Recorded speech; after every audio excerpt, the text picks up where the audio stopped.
Peter, Victor, and I are good friends, and we often speak at the same events, and Peter always accuses me of being too blunt. So I guess that's because of being a Quaker, or sort of plain speaking is the kind of thing we try to do. And so there's a different topic listed in the program because Lawrence and I had a couple of exchanges of emails that I think I wasn't quite as clear as I might have been in my side of it. So I'm actually going to talk on the same topic, but it just has a different title. So I'm going to talk about why we're lost. Its Brundtland report was in 1987, it's almost 30 years ago. Almost all global indicators have declined. And we're in this new era that Lawrence described very aptly, the Anthropocene, and we're making very little progress in pulling out of a global environmental catastrophe and decline. And I want to give a certain dimension of this I think has to do with what philosophers would call metaphysics or ontology, or how we view our relationship to the world in a very fundamental way. And so that's what I want to talk about. And it's a bit complicated, but the main point can be grasped by this metaphor from a Peter Sellers movie called The Magic Christian, where he's the richest man in the world, and he's holding a board meeting on a train that's passing through some bleak part of England. I think it's Yorkshire, but Yorkshiremen don't agree. And all his businesses are failing, and so he says, gentlemen, they're all men, of course, you're all fired. And the train stops sort of nowhere. He gets off first, and then they all get off, and he hands each of them a map, but he doesn't hand them any maps of Yorkshire, right? So he hands them maps of Cincinnati, Ohio, right, or Auckland, New Zealand, or Moscow, but no maps of where they are. And I think we live in a kind of world of illusion, I think, so we have mental maps that don't fit reality. And this has to do with, I think, the inability of our institutions to change and adapt because we're basically disoriented to the way the world works. And I think higher education is pretty good at passing out maps, but not maps of where we are. So the academy bears a significant share of the responsibility for the current tragedies that we're in now. So.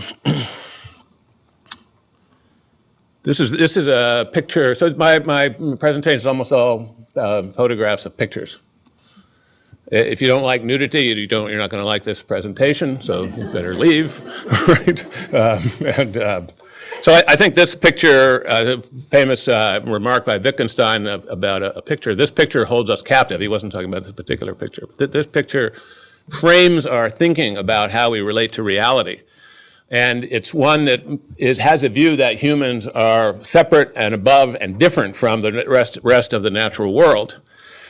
And this sets the stage for many centuries in the early part of, in about 1620, Francis Bacon came up with the notion that we could, we can retake our special place, our special privilege in nature, that has, we lost our special place in nature through the fall. We were cast out of paradise, which is shown here on the right, of a beautiful sunny place with bountiful things that humans need, and into the howling, hospitable wilderness where Adam and Eve are shown to the left in this painting. And what Francis Bacon said was, well, we can take back our rightful place in creation through the arts and sciences, right? We can understand nature, manipulate nature, and move and get ourselves back to a place of privilege that we've lost. And as Carolyn Merchant has pointed out in a really excellent book she wrote called Reinventing Eden, this sets the sort of modern project in motion of Earth domination. So this is sort of just a diagram of how things would look from this point of view. The human male is the dominant species. All other species are in some way or other subservient to us. Women are not at the same ontological or metaphysical level as humans, and so forth. And what happened according to Carolyn Merchant, in the 19th and 20th centuries, the rise of capitalism and the financial community made the promise of retaking our place in nature actually possible. Now that creation story has been replaced since the Second World War, particularly since about 1980, with another story, which is that there's a process of continuous creation that began somewhere around 14 billion years ago and which continues all the time. And in this story, there's no special creation of humanity. The basic narrative here is that there is a large amount of free energy in the universe, which drives basically the rise of complexity through this 14 billion year period, including drives the rise of complexity in human beings and in human civilizations. And so on this view,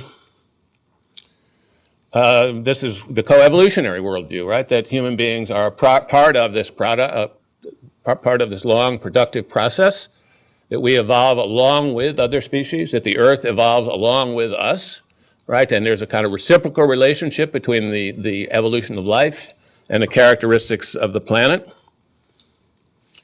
And this is a picture of our great-grandfather, right? Or a rather unpleasant picture. It's not anything like Michelangelo, but what it's got over Michelangelo's picture is that it's true, right?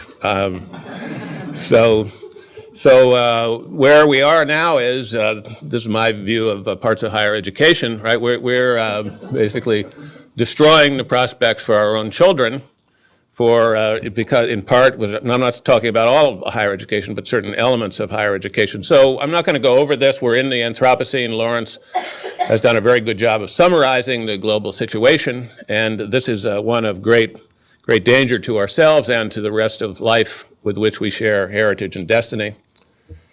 So parts of the problem, I want to start talking now about the problems of our institutions and how we frame our institutions and our relationship to the world.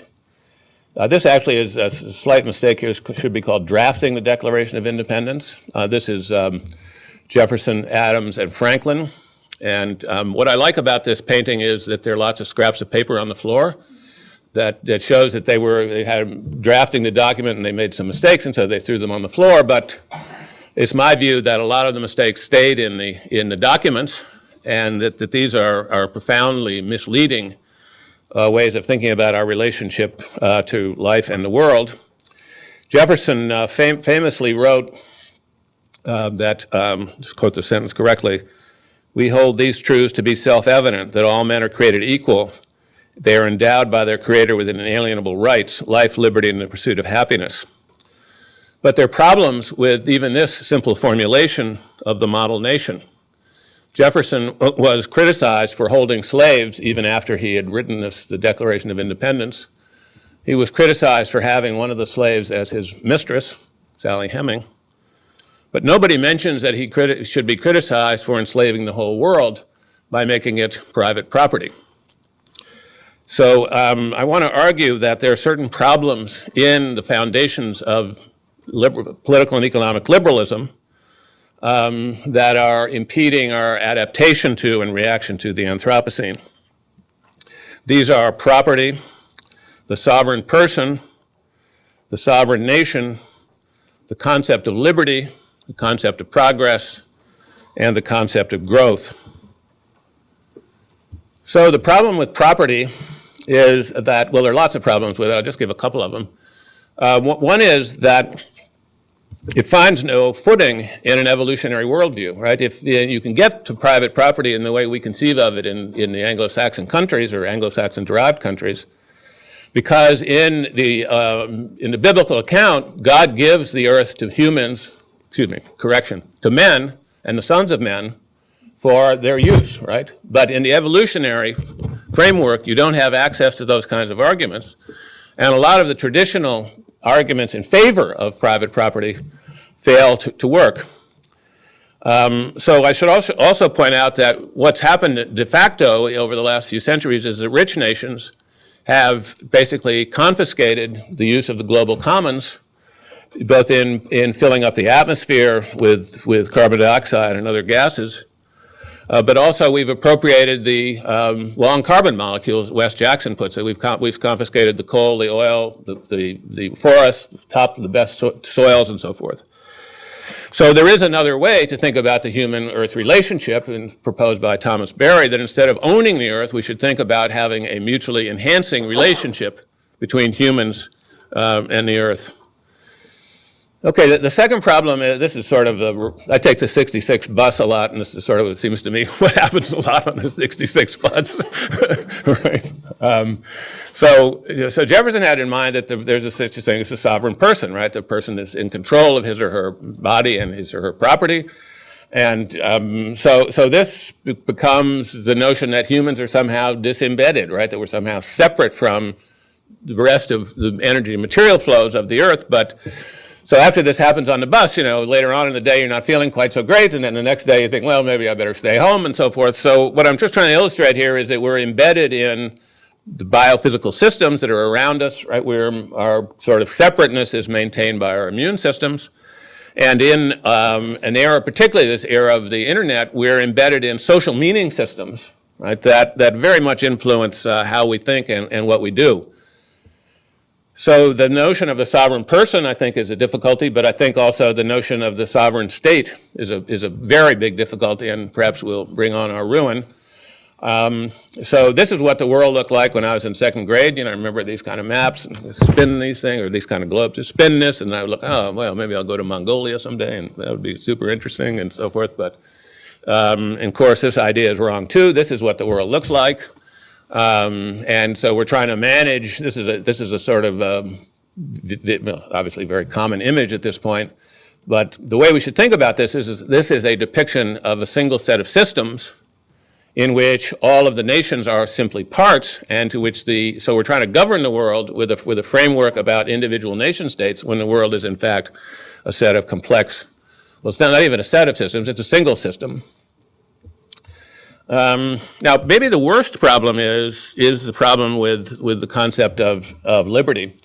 So in the formulation of concept of liberty in the 18th and 19th centuries, it was assumed that a person could be free as long as his or her actions do not affect the well-being of others.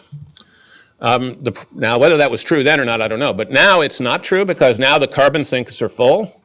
Right, so almost everything we do affects the well-being of others. Right, so everybody knows that rising temperatures are causing rising sea level, right, causing penetration of aquifers by salt water. Worldwide death rates are rising from climate change and its consequences, and so forth. So the fundamental idea that underlies political liberalism and economic liberalism isn't true. But we haven't come to terms with that. So I think there's a better way, which is to think of liberty not as the foundational principle of politics, but as an element in politics. So I would recast this to say that in the Anthropocene, liberty lives in a modest room in the mansion of justice, right? So we have to have a concept of what's fair, and then that allows us to think about what we can do and not do once we know what our fair share is. But of course, we're not really thinking that through at all, and it's one of the other reasons we're not doing that well. So another idea that's I think kind of very, very misleading is the idea of progress, and this is an amazing painting. Obviously, you can see the date on it. The woman looks like the Statue of Liberty.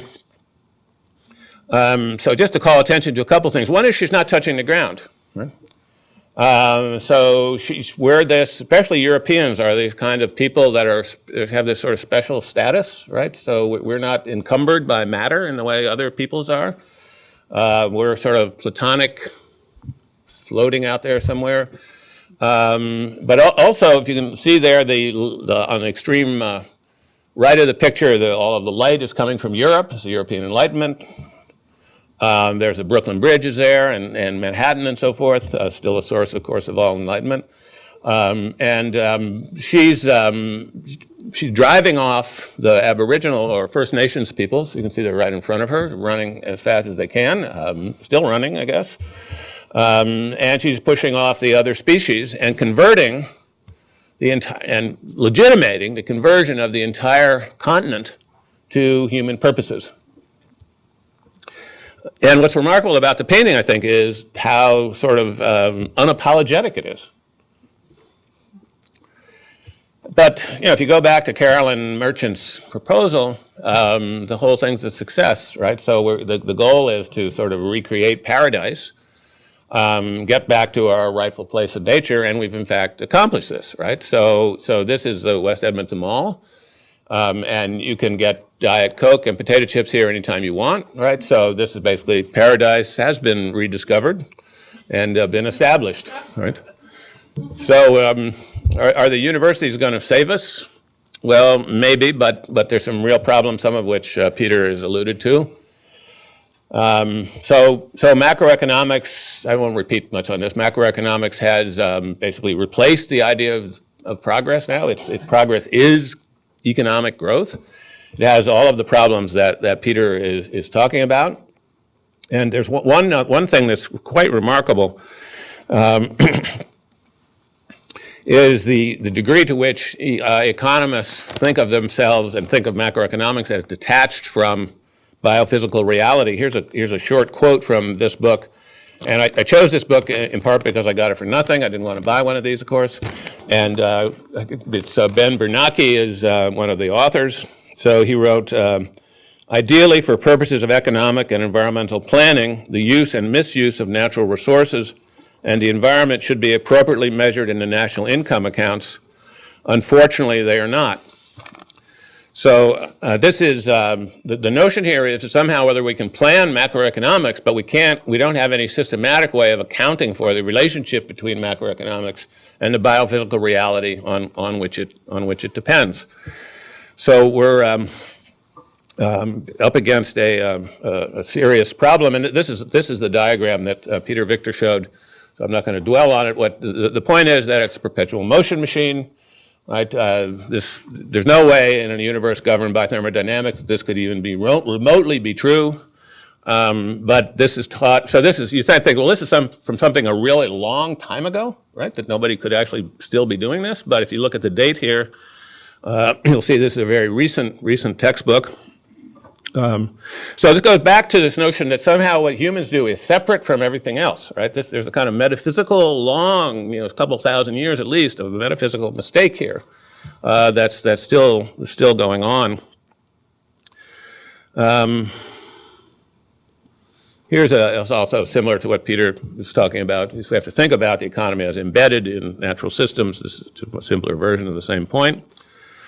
And one of the things that if you stay if you're in Montreal and you're staying in a hotel, your hotel room pretty sure has two things this picture doesn't have, which is a plug, right, a source of energy, and it has a wastebasket, right? If you don't have those two things in your hotel room, I think you should go to a different hotel. So how does this work? How does this influence higher education?